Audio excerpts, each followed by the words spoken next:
같은 예수를 믿는다는데 왜 서로를 보며 저들은 잘못 믿는다고 말할까요? 이 질문은 오늘날 수많은 그리스도인들이 마음속 깊이 품고 있으면서도 쉽게 꺼내지 못하는 질문입니다. 같은 성경을 읽고 같은 예수님을 고백하면서도 교회 문을 나서면 서로를 향해 고개를 젓습니다.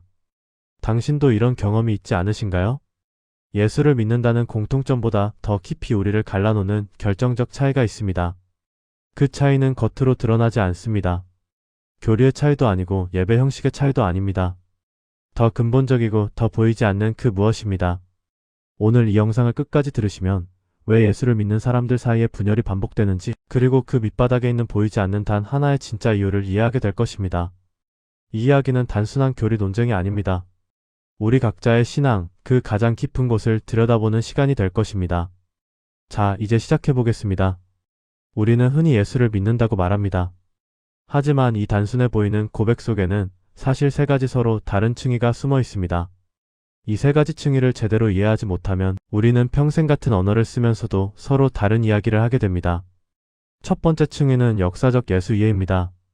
이것은 기원 후 1세기 팔레스타인 지역에서 실제로 살았던 나사렛 예수라는 인물에 대한 이해입니다. 그분은 목수의 아들로 태어나셨고 갈릴리에서 사역하셨으며 예루살렘에서 십자가에 달려 돌아가셨습니다. 이 부분에 대해서는 대부분의 그리스도인들이 동의합니다. 역사적 사실로서의 예수님 말입니다. 두 번째 층위는 신학적 예수 이해입니다. 이것은 그 역사적 예수가 누구인가에 대한 해석입니다. 그분은 단순한 선지자였습니까? 위대한 도덕 교사였습니까? 아니면 하나님의 아들이자 메시아였습니까? 여기서부터 의견이 갈립니다. 어떤 사람들은 예수님을 완전한 신이자 완전한 인간으로 믿습니다. 어떤 사람들은 하나님이 인간의 몸을 입고 오신 분으로 믿습니다. 또 어떤 사람들은 하나님께 선택받은 특별한 인간으로 믿습니다. 세 번째 층에는 개인적 예수 이해입니다. 이것은 나에게 예수님이 누구인가 하는 질문입니다. 나의 구원자입니까? 나의 친구입니까? 나의 주인입니까?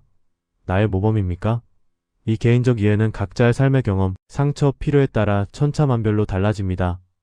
문제는 이 세 가지 층위가 서로 얽혀 있으면서도 분리되어 있다는 점입니다.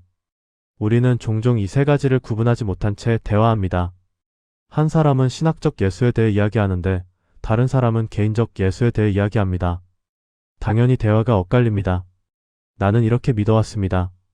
예수님은 나의 구원자시며 십자가에서 나의 죄를 대신 지셨고 부활하셔서 나에게 영생을 주셨다고 말입니다. 이것이 내가 배운 신앙이었습니다. 그런데 다른 사람들은 왜 이렇게 다르게 말하는 걸까요? 왜 어떤 사람들은 예수님의 사회적 가르침을 더 강조할까요? 왜 어떤 사람들은 예수님의 신성보다 인성을 더 부각시킬까요? 교단과 교파가 갈라진 근본 원인이 바로 여기에 있습니다. 예수는 누구인가라는 질문에 조금만 답이 달라도 신학 체계가 완전히 갈라집니다. 이것은 단순한 의견 차이가 아닙니다. 신앙의 기초가 흔들리는 문제입니다. 서기 325년 니케아 공회가 열렸습니다. 당시 교회는 예수님의 본질에 대해 격렬하게 논쟁하고 있었습니다. 아리우스라는 신학자는 예수님이 하나님과 본질이 비슷하다고 주장했습니다. 반면 아타나시우스는 예수님이 하나님과 본질이 같다고 주장했습니다. 비슷하다와 같다, 이 미묘한 차이를 두고 교회는 사실상 둘로 쪼개질 뻔했습니다. 결국 니케아 공의회는 아타나시우스의 손을 들어주었습니다. 예수님은 하나님과 본질이 같다. 이것이 정통 교리로 자리 잡았습니다. 하지만 이 결정으로 모든 논쟁이 끝난 것은 아니었습니다. 오히려 새로운 논쟁의 시작이었습니다. 451년 칼케돈 공의회에서는 또 다른 논쟁이 벌어졌습니다. 예수님 안에 신성과 인성이 어떻게 존재하는가 하는 문제였습니다. 두 본성이 섞여 있는가? 분리되어 있는가? 하나로 합쳐진 것인가? 이 질문을 두고 교회는 다시 한번 분열의 위기를 맞았습니다. 칼케돈 공의회는 예수님 안에 신성과 인성이 혼동되지도 않고 변화되지도 않고 분리되지도 않고 나뉘지도 않은 채 연합되어 있다고 선언했습니다. 하지만 이 복잡한 정의를 모든 사람이 받아들인 것은 아니었습니다. 동방교회 일부는 이 결정을 거부했고 그들은 지금까지도 별도의 교회로 남아있습니다. 1054년에는 동방정교회와 로마 가톨릭이 완전히 분리되었습니다. 성령이 누구로부터 나오는가 하는 문제가 결정적 원인이었습니다. 서방교회는 성령이 성부와 성자로부터 나온다고 믿었습니다. 동방교회는 성령이 오직 성부로부터만 나온다고 믿었습니다. 이 차이는 작아 보이지만 삼위일체 교리 전체를 뒤흔드는 문제였습니다. 1517년 마틴 루터가 95개조 반박문을 발표하면서 종교개혁이 시작되었습니다. 이번에는 구원에 대한 이해가 갈라놓았습니다. 가톨릭은 믿음과 행위가 함께 필요하다고 가르쳤습니다. 개신교는 오직 믿음으로만 구원받는다고 선언했습니다. 이 차이는 너무나 커서 유럽은 종교전쟁에 휩싸였습니다. 종교개혁 이후 개신교 내에서도 끊임없는 분열이 이어졌습니다. 루터파, 칼빈파, 제세례파, 감리교, 침례교, 오순절교회 등 수백 개의 교단이 생겨났습니다. 각 교단은 예수님에 대해, 구원에 대해, 교회에 대해 조금씩 다른 이해를 가지고 있었습니다. 오늘날 전 세계에는 약 4만 5천 개 이상의 기독교 교단이 존재한다고 합니다. 4만 5천 개입니다. 모두 같은 성경을 읽고 같은 예수님을 믿는다고 고백하면서 말입니다. 이것이 과연 정상일까요? 아니면 뭔가 근본적인 문제가 있는 걸까요? 우리는 여기서 중요한 진실과 마주하게 됩니다. 예수님은 한 분이십니다. 하지만 예수님을 이해하는 방식은 수없이 많습니다. 그리고 각자의 이해 방식은 자신의 신학, 문화, 경험, 필요에 깊이 뿌리내리고 있습니다.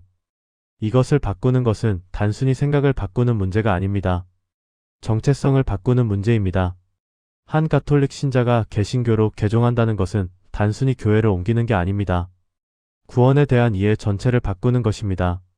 한 칼빈주의자가 알미니안주의를 받아들인다는 것은 단순히 신학 이론을 바꾸는 게 아닙니다. 하나님의 주권과 인간의 자유의지에 대한 근본적 세계관을 바꾸는 것입니다. 그래서 우리는 서로를 이단이라고 부릅니다. 저들은 잘못 믿는다고 말합니다. 저들은 성경을 모른다고 비난합니다. 이것은 단순한 비판이 아닙니다. 두려움입니다. 만약 그들이 옳다면 내가 틀린 것이고 내가 평생 믿어온 것이 잘못된 것이기 때문입니다.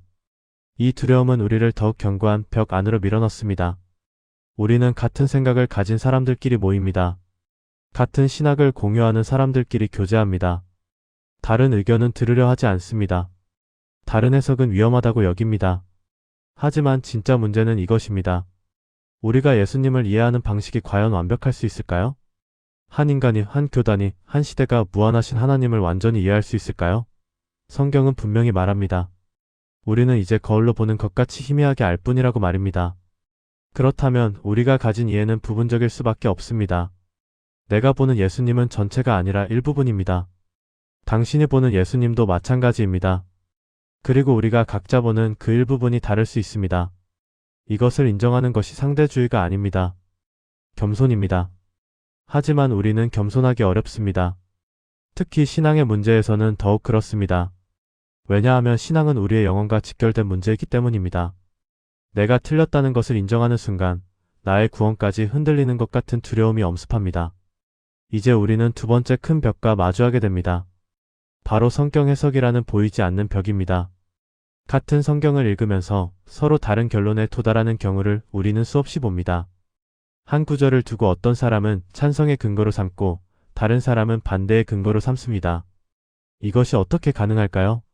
먼저 문자주의 해석과 역사적 문맥 해석의 차이가 있습니다.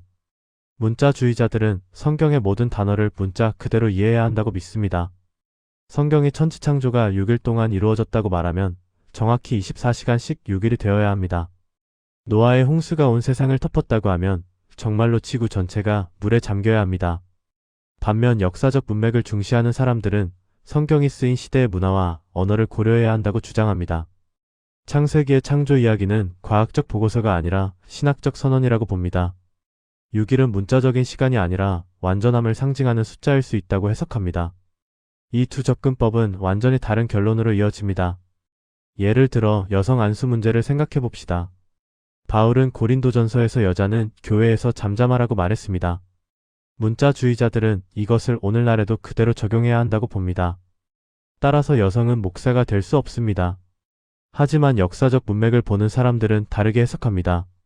당시 고린도 교회는 혼란스러웠습니다. 여성들이 배우지 못한 상태에서 예배 중에 질문을 쏟아내어 예배가 무질서해졌습니다. 바울의 가르침은 그 특수한 상황에 대한 대응이었다는 것입니다. 따라서 오늘날 교육받은 여성이 목회자가 되는 것은 성경의 정신에 부합한다고 봅니다. 누가 옳습니까? 양쪽 모두 성경을 근거로 주장합니다. 양쪽 모두 자신이 성경에 충실하다고 믿습니다.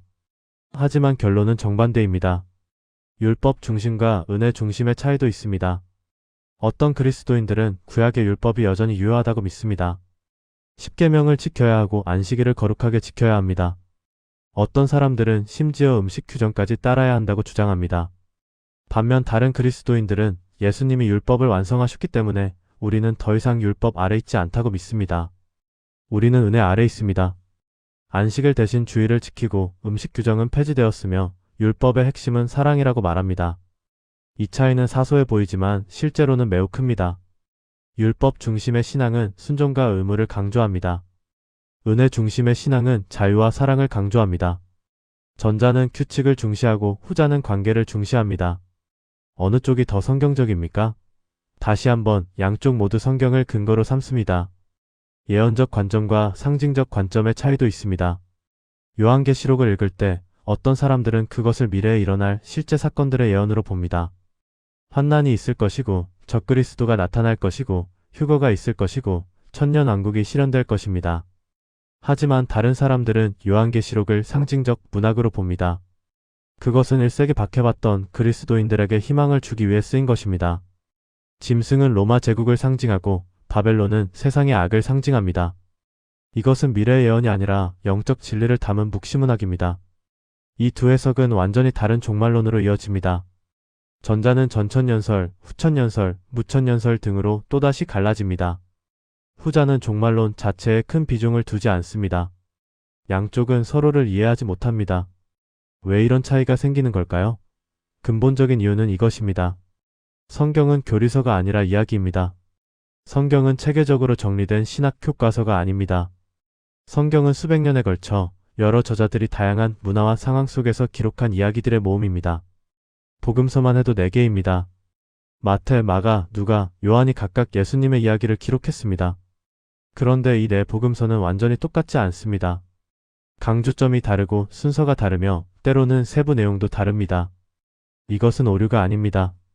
각 저자가 자신의 관점과 청중에 맞게 예수님의 이야기를 전한 것입니다. 바울의 서신들도 마찬가지입니다. 로마서와 갈라디아서는 같은 주제를 다루지만 강조점이 다릅니다. 고린도전서와 고린도후서는 다른 분위기를 가지고 있습니다. 바울은 각 교회의 상황에 맞춰 편지를 썼습니다. 그의 가르침은 살아있는 목회적 조언이었지 고정된 교리가 아니었습니다. 그래서 성경은 독자의 경험을 통해 다르게 읽힙니다. 고통받는 사람이 읽는 욥기와 성공한 사람이 읽는 욥기는 다른 울림을 줍니다. 가난한 사람이 읽는 산상수훈과 부유한 사람이 읽는 산상수훈은 다른 도전을 던집니다. 억압받는 사람이 읽는 출애굽기와 권력을 가진 사람이 읽는 출애굽기는 다른 메시지를 전합니다. 이것이 잘못된 걸까요? 아닙니다. 이것이 바로 성경이 살아있는 하나님의 말씀인 이유입니다. 성경은 단순한 정보 전달이 아닙니다. 성경은 우리의 삶과 만나 새로운 의미를 창출합니다.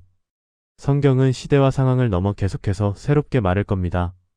하지만 여기서 문제가 생깁니다. 만약 성경이 독자의 경험에 따라 다르게 읽힌다면 객관적 진리는 어떻게 되는 걸까요? 모든 해석이 다 옳다고 말할 수 있을까요? 아니면 여전히 옳고 그름의 기준이 있는 걸까요? 이것이 바로 2000년 동안 교회가 씨름해온 질문입니다. 그리고 아직도 답을 찾지 못했습니다. 아니, 어쩌면 답이 하나가 아닐 수도 있습니다. 성령의 감동이라는 말도 사람마다 다르게 적용됩니다. 어떤 사람은 성경을 읽다가 특정 구절이 마음에 강하게 와닿으면 그것을 성령의 감동이라고 믿습니다. 다른 사람은 교회 전통과 신학적 검증을 거쳐야 진정한 성령의 감동이라고 봅니다. 어떤 사람은 성령의 감동을 받아 새로운 해석을 내놓습니다. 그러면 다른 사람들은 그것을 이단이라고 비난합니다. 양쪽 모두 성령을 언급합니다. 양쪽 모두 자신이 성령의 인도를 받는다고 믿습니다. 그렇다면 누가 진짜 성령의 음성을 듣는 걸까요? 같은 본문인데 왜 찬성과 반대가 동시에 나올까요? 답은 단순하지만 무겁습니다. 우리는 모두 자신의 렌즈를 통해 성경을 읽기 때문입니다. 그 렌즈는 우리의 신학 전통, 문화적 배경, 개인적 경험, 현재의 필요로 구성되어 있습니다. 우리는 그 렌즈를 벗을 수 없습니다. 아니, 그 렌즈를 쓰고 있다는 사실조차 깨닫지 못합니다. 한 보수적인 교회에서 자란 사람은 성경을 보수적으로 읽습니다.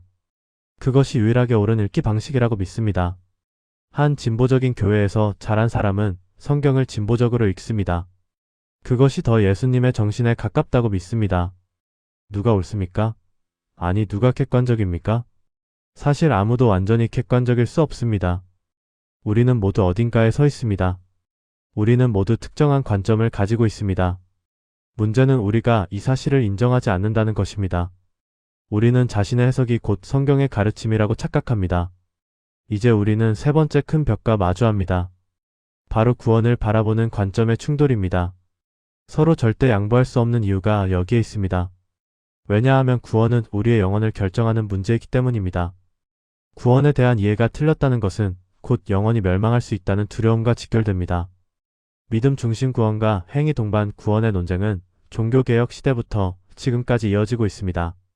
개신교는 오직 믿음으로만 구원받는다고 가르칩니다. 에베소서는 분명히 말합니다. 너희는 그 은혜에 의하여 믿음으로 말미암아 구원을 받았으니 이것은 너희에게서 난 것이 아니요 하나님의 선물이라고 말입니다. 하지만 야고보서는 다르게 말합니다. 행함이 없는 믿음은 죽은 것이라고 말합니다.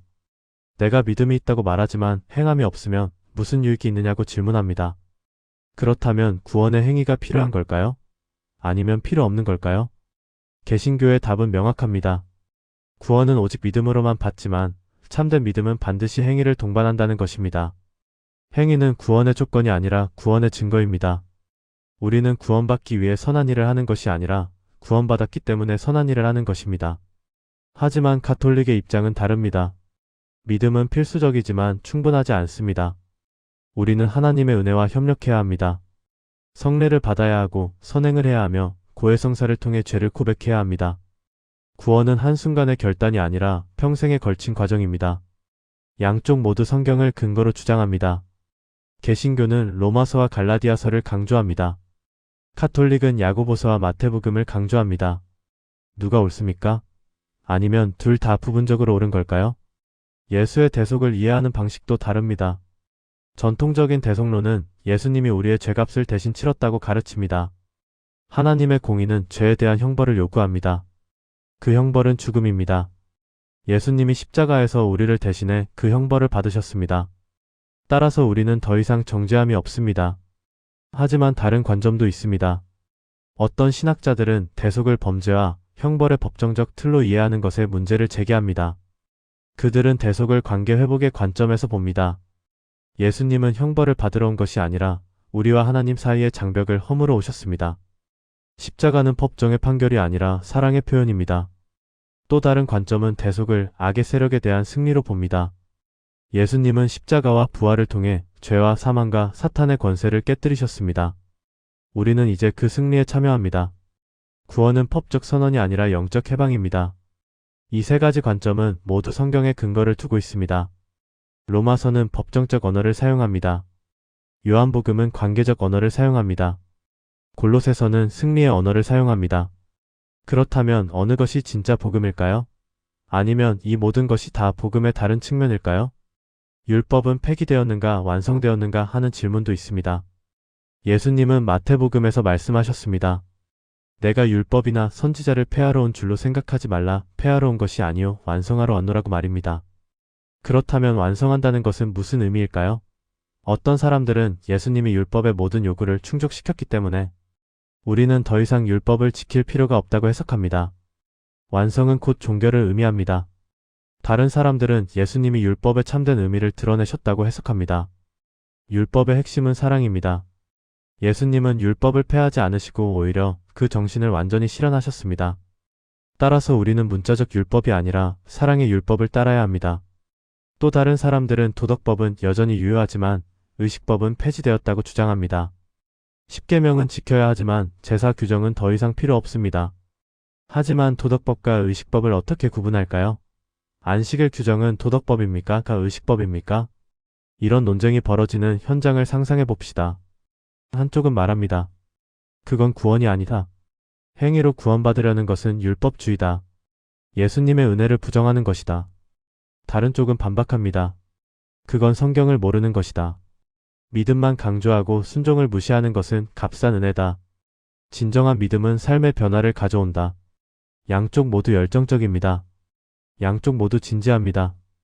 양쪽 모두 자신이 진리를 수호하고 있다고 믿습니다. 하지만 그들은 서로를 이해하지 못합니다. 아니, 이해하려 하지 않습니다. 왜냐하면 이해한다는 것은 내가 틀렸을 수도 있다는 가능성을 인정하는 것이기 때문입니다. 나만 제대로 믿는 걸까요? 아니면 우리가 서로 다른 길을 걷는 걸까요? 이 질문이 밤마다 마음속에 울립니다. 나는 평생 이렇게 배워왔습니다. 나는 이것이 진리라고 확신했습니다. 그런데 저 사람들도 똑같이 확신하고 있습니다. 그들도 평생 그렇게 배워왔습니다. 혹시 우리 모두가 부분적으로만 옳은 걸까요? 혹시 진리가 우리 각자의 이해보다 더 크고 넓은 걸까요? 하지만 이런 생각을 입 밖에 내기는 두렵습니다. 상대주의자라는 비난을 들을 것 같습니다. 신앙이 약하다는 소리를 들을 것 같습니다. 그래서 우리는 더욱 목소리를 높입니다. 더욱 확신의 참 말투로 주장합니다. 하지만 마음 깊은 곳에서는 흔들립니다. 정말 내가 옳은 걸까? 정말 저들이 틀린 걸까? 아니면 우리 모두가 코끼리의 다른 부분을 만지고 있는 장님들일까? 이제 네 번째 벽을 봅시다. 전통과 경험이 만든 보이지 않는 균열입니다. 사람이 믿는 예수는 자신의 삶을 비추는 거울입니다. 이것은 피할 수 없는 현실입니다. 우리는 누구나 자신의 경험을 통해 하나님을 이해합니다. 그리고 그 경험은 사람마다 다릅니다. 가난한 사람에게 보이는 예수는 가난한 자의 친구입니다. 복음서에서 예수님은 가난한 자에게 복음을 전하러 오셨다고 선언하셨습니다. 예수님은 부자 청년에게 재산을 팔아 가난한 자에게 나눠주라고 말씀하셨습니다. 예수님은 가난한 과부의 2 렙돈을 칭찬하셨습니다. 가난한 사람은 이 말씀들이 가슴에 와닿습니다. 예수님은 자신들의 편이십니다. 예수님은 부자들의 억압과 착취를 비판하십니다. 예수님은 가난한 자를 높이시고 부한 자를 낮추십니다. 이것이 그들이 보는 예수님입니다. 반면 부유한 사람에게 보이는 예수는 다를 수 있습니다. 그들은 예수님의 다른 말씀들에 주목합니다. 예수님은 세리삭개오를 영접하셨습니다. 예수님은 부자 니고데모와 대화하셨습니다. 예수님의 제자 중에도 부유한 여인들이 있었습니다. 예수님은 불을 자체를 비난하지 않으셨고 불을 잘못 사용하는 것을 비판하셨습니다. 부유한 그리스도인은 자신의 불을 하나님의 축복으로 여깁니다. 그들은 청지기 정신을 강조합니다. 불은 문제가 아니라 불을 어떻게 사용하느냐가 문제라고 봅니다. 그들은 자신의 불을 선한 일에 사용함으로써 하나님께 영광을 돌릴 수 있다고 믿습니다. 같은 예수님인데 가난한 사람과 부유한 사람에게 다르게 보입니다. 누가 진짜 예수님을 보고 있을까요? 아니면 둘 다 예수님의 일부분만 보고 있는 걸까요? 상처 있는 사람에게 보이는 예수는 치유자입니다. 복음서에는 예수님이 수많은 병자를 고치시는 이야기가 나옵니다. 예수님은 문둥병자를 만지셨고 소경의 눈을 뜨게 하셨으며 중풍병자를 일으키셨습니다. 예수님은 마음의 상처를 가진 사람들에게도 위로를 주셨습니다. 상처받은 사람은 이 예수님을 간절히 필요로 합니다. 그들에게 예수님은 심판자가 아니라 위로자입니다. 예수님은 연약한 자를 꺾지 않으시고 꺼져가는 심지를 끄지 않으십니다. 예수님은 수고하고 무거운 짐진 자들을 부르셔서 쉼을 주십니다. 반면 권력을 가진 사람에게 보이는 예수는 다를 수 있습니다. 그들은 예수님의 권위에 주목합니다. 예수님은 왕 중의 왕이시며 주 중의 주이십니다. 예수님은 바리새인들과 서기관들을 꾸짖으셨습니다. 예수님은 성전에서 장사하는 자들을 내쫓으셨습니다. 예수님은 강한 리더십을 보여주셨습니다. 권력을 가진 그리스도인은 자신의 리더십을 예수님의 리더십과 연결합니다. 그들은 강한 교회, 강한 국가, 강한 도덕을 추구합니다. 그들은 예수님의 온유함보다 예수님의 권위를 더 강조할 수 있습니다. 같은 예수님인데 상처받은 사람과 권력 가진 사람에게 다르게 보입니다. 이것이 잘못된 걸까요? 아니면 이것이 예수님이 다양한 사람들에게 다가가시는 방식일까요? 문화와 지역과 세대의 차이도 또 다른 예수를 만듭니다. 서양의 예수와 동양의 예수는 다릅니다. 서양 교회는 오랫동안 예수님을 금발의 푸른 눈을 가진 백인으로 그려왔습니다. 이 이미지는 식민지 선교를 통해 전 세계로 퍼졌습니다. 하지만 아시아의 그리스도인들은 예수님을 다르게 상상합니다. 예수님은 중동 사람이셨습니다. 검은 머리에 갈색 피부를 가지셨을 것입니다. 아시아의 신학자들은 예수님을 아시아적 맥락에서 이해하려 합니다. 예수님은 서양의 개인주의가 아니라 동양의 공동체주의와 더 가까울 수 있습니다. 아프리카의 예수는 또 다릅니다. 아프리카 그리스도인들은 예수님을 해방자로 이해합니다. 식민지 역사와 인종차별을 경험한 그들에게 예수님은 억압받는 자를 해방시키는 분입니다. 예수님은 노예였던 히브리인들을 이집트에서 이끌어낸 모세와 같은 분입니다. 라틴 아메리카의 해방신학은 예수님을 가난한 자의 편에 서신 분으로 봅니다. 예수님은 사회 구조의 불의와 싸우시는 분입니다. 예수님은 단순히 영혼 구원만이 아니라 사회 정의도 추구하십니다.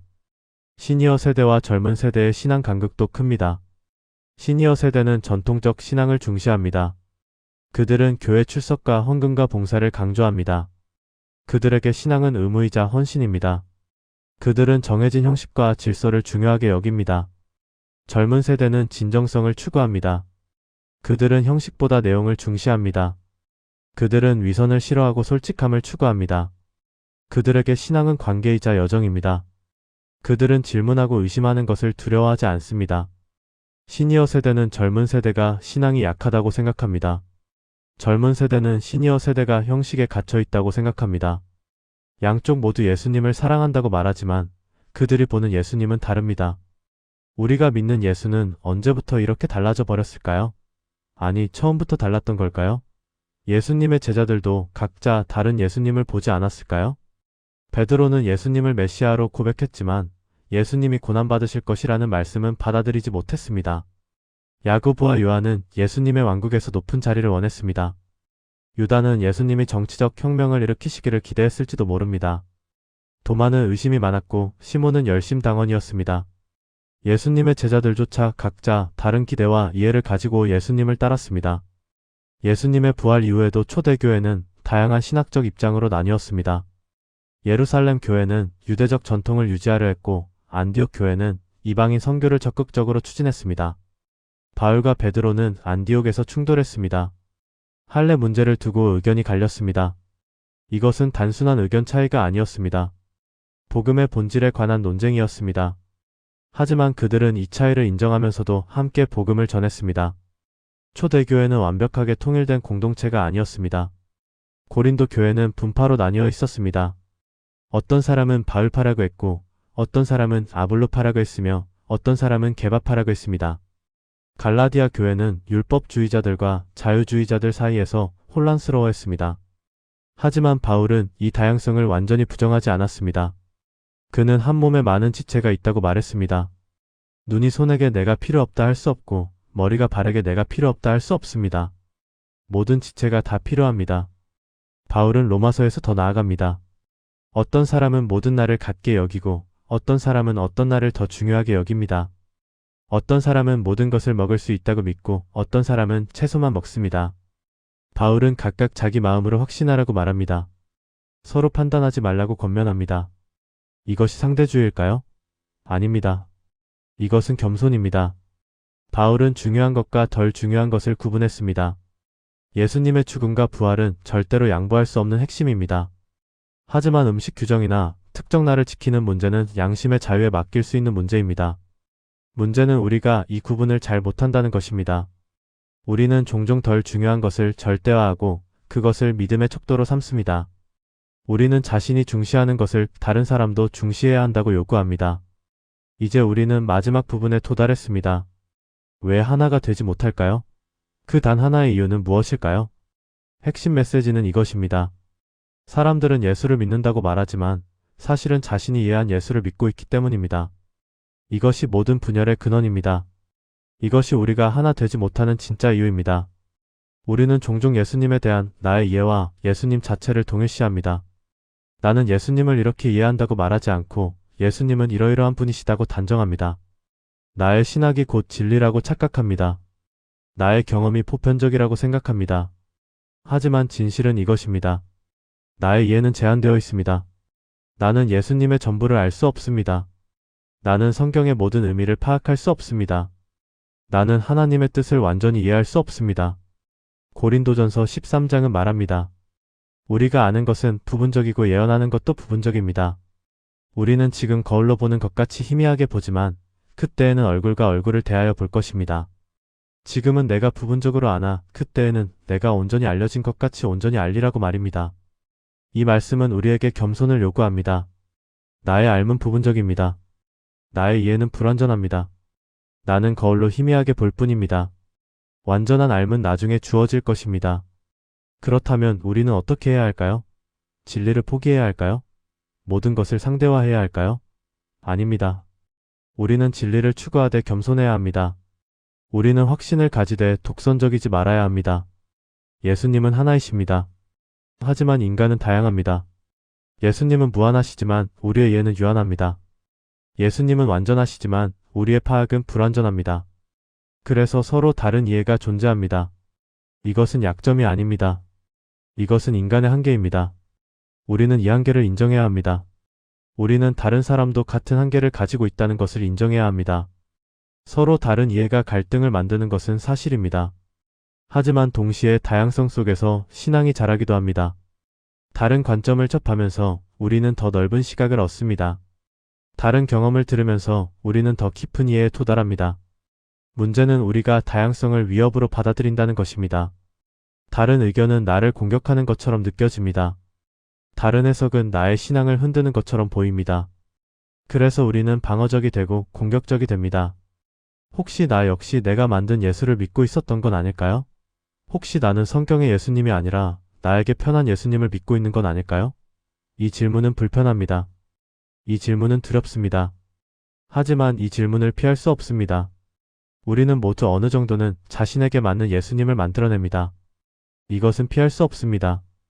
왜냐하면 우리는 우리의 경험과 필요를 통해서만 하나님을 만날 수 있기 때문입니다.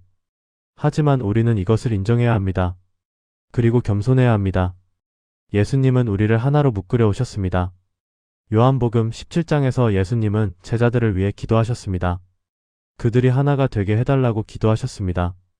아버지와 예수님이 하나인 것 같이 제자들도 하나가 되기를 원하셨습니다. 하지만 우리는 서로를 판단하며 갈라지고 있습니다. 우리는 같은 예수님을 고백하면서도 서로를 이단이라고 부릅니다. 우리는 한 성령을 받았다고 말하면서도 서로를 적으로 여깁니다. 진짜 통합은 같은 예수를 말하는 게 아닙니다. 진짜 통합은 서로의 예수를 이해하려는 작은 시작에서 출발합니다. 우리는 같은 교리를 고백함으로써 하나가 되는 것이 아닙니다. 우리는 서로를 존중하고 사랑함으로써 하나가 됩니다. 바울은 에베소서에서 말합니다. 평안의 매는 줄로 성령이 하나 되게 하신 것을 힘써 지키라고 말입니다. 주도 한 분이시요 믿음도 하나요, 세례도 하나요, 하나님도 한 분이시니 곧 만유의 아버지시라. 만유 위에 계시고 만유를 통일하시고 만유 가운데 계시도다고 말입니다. 우리는 이미 성령 안에서 하나입니다. 문제는 우리가 이것을 인정하지 않는다는 것입니다. 우리는 우리의 차이에만 집중합니다. 우리는 우리를 갈라놓는 것에만 주목합니다.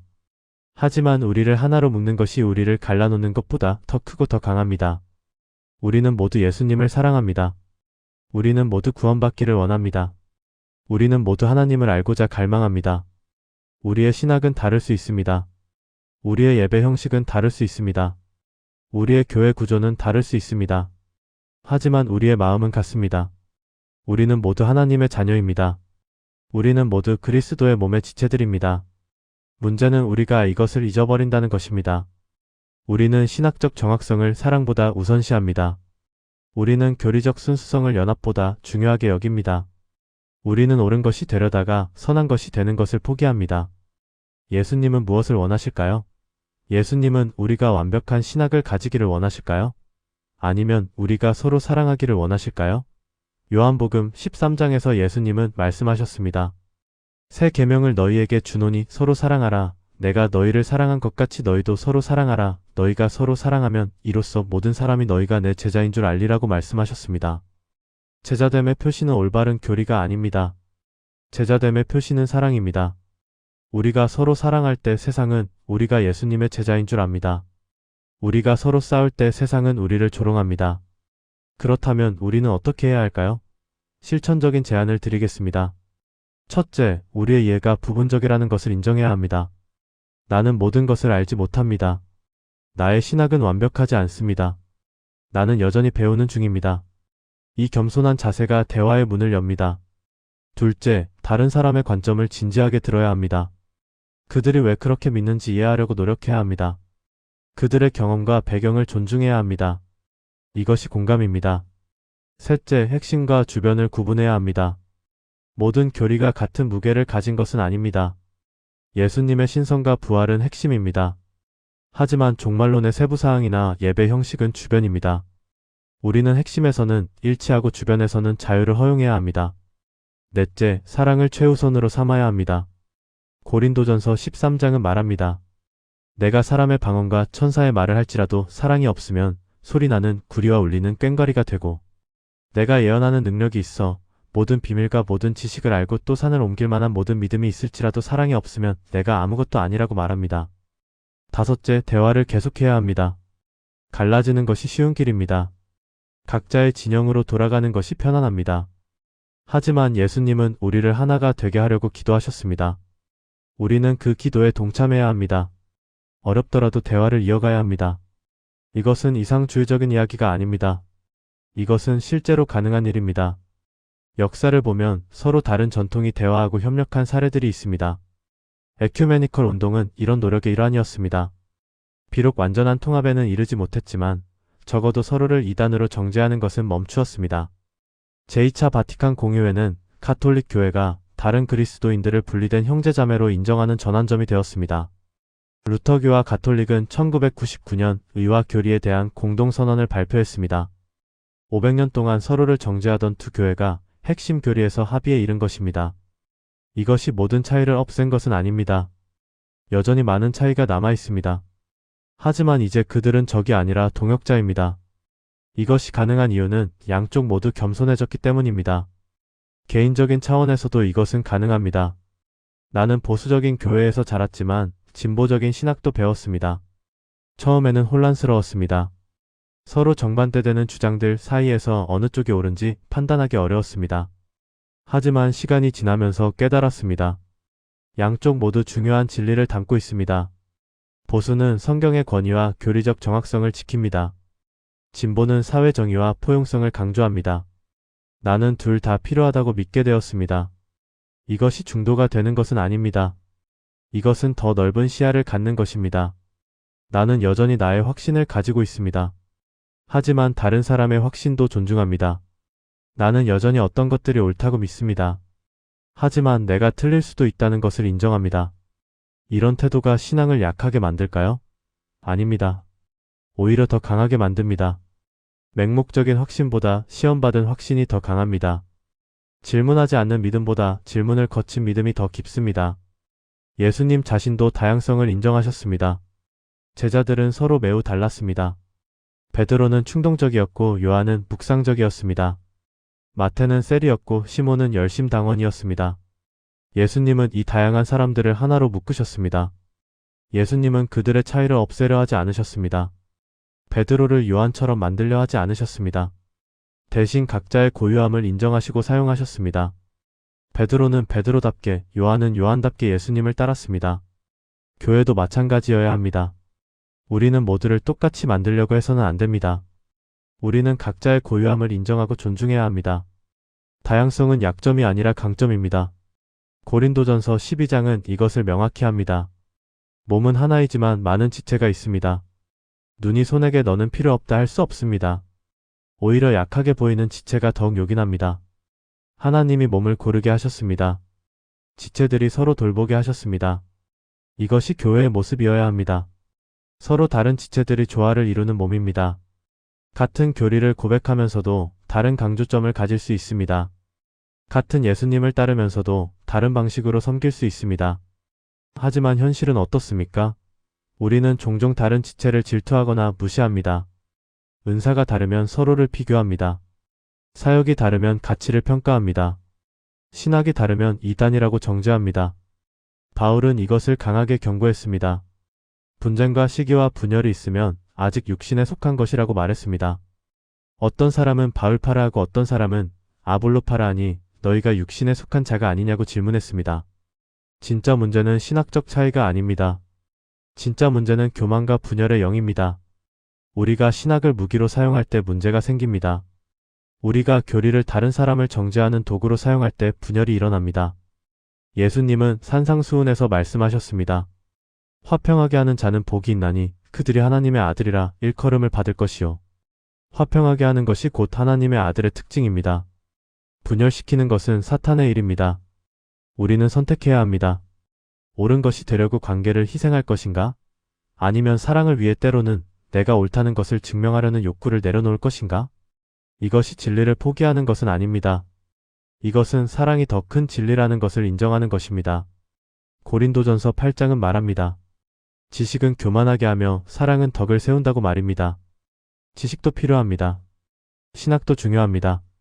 하지만 사랑이 없으면 그 모든 것이 공허합니다.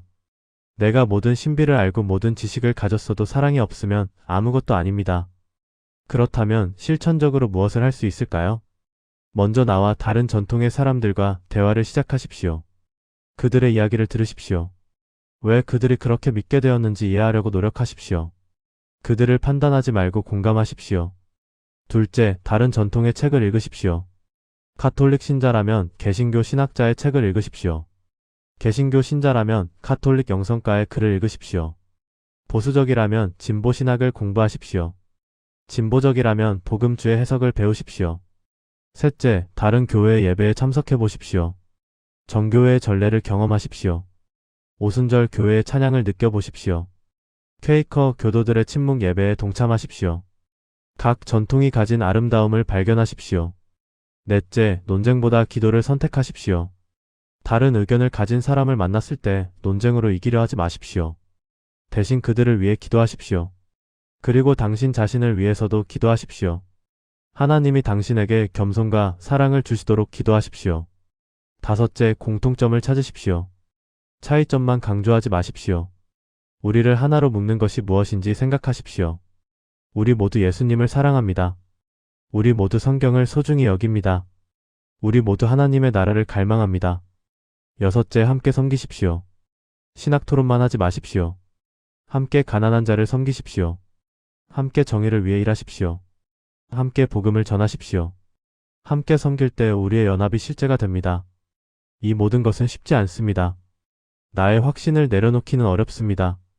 다른 사람이 옳을 수도 있다는 것을 인정하기는 두렵습니다. 하지만 이것이 예수님이 원하시는 길입니다. 마지막으로 이것을 기억하십시오. 우리는 언젠가 예수님 앞에 설 것입니다. 그날 예수님은 우리에게 무엇을 물으실까요? 당신의 신학이 얼마나 정확했습니까? 당신의 교리가 얼마나 순수했습니까? 아마 아닐 것입니다. 예수님은 마태복음 25장에서 말씀하셨습니다. 내가 줄일 때에 너희가 먹을 것을 주었고 목마를 때에 마시게 하였고 나그네 되었을 때에 영접하였고 헐벗었을 때에 입혔고 병들었을 때에 돌보았고 옥에 갇혔을 때에 와서 보았느니라고 말씀하셨습니다. 예수님은 사랑의 실천을 물으실 것입니다. 우리가 가장 작은 자에게 행한 것을 물으실 것입니다. 우리가 얼마나 정확한 신학을 가졌는지가 아니라 얼마나 사랑으로 살았는지를 물으실 것입니다. 그렇다면 지금 우리가 해야 할 일은 명확합니다. 서로를 사랑하는 것입니다. 서로의 차이를 인정하는 것입니다. 서로에게서 배우는 것입니다. 그리고 함께 예수님을 닮아가는 것입니다. 같은 예수를 믿어도 절대 하나 될 수 없는 이유는 우리가 각자 다른 예수를 이해하기 때문입니다. 하지만 이것이 영원히 하나가 될 수 없다는 의미는 아닙니다. 우리는 차이를 인정하면서도 사랑 안에서 하나가 될 수 있습니다. 완벽한 통합은 불가능할지 모릅니다. 모든 신학적 차이를 해소하는 것은 현실적이지 않습니다. 하지만 우리는 적어도 서로를 형제자매로 대할 수 있습니다. 우리는 적어도 서로를 존중할 수 있습니다. 우리는 적어도 함께 예수님을 따를 수 있습니다. 예수님의 기도가 이루어지기를 소망합니다. 우리가 하나가 되기를 소망합니다. 완벽한 교리적 일치가 아니라 사랑 안에서의 연합이 이루어지기를 소망합니다. 우리의 차이가 분열이 아니라 다양성이 되기를 소망합니다. 이것이 오늘 이 영상의 메시지입니다. 우리는 서로 다릅니다. 하지만 우리는 함께 예수님께 속해 있습니다. 우리는 다른 길을 걷는 것처럼 보이지만 같은 목적지를 향해 가고 있습니다. 우리는 다른 언어로 말하지만 같은 하나님을 찬양합니다. 그러니 서로를 판단하지 맙시다. 서로를 정죄하지 맙시다. 대신 서로를 사랑합시다. 서로에게서 배웁시다. 서로를 위해 기도합시다. 그리고 함께 이 세상에 예수님의 사랑을 전합시다. 오늘 이 영상이 여러분의 신앙에 대해 새로운 시선을 열어주었기를 바랍니다. 혹시 여러분도 자신이 이해한 예수님만을 믿고 있지는 않았는지 돌아보는 시간이 되었기를 바랍니다. 그리고 다른 사람들의 예수님 이해에도 귀 기울이는 마음이 생겼기를 바랍니다. 여러분의 경험과 생각을 댓글로 나눠주시면 감사하겠습니다. 여러분은 어떤 예수님을 믿고 계십니까?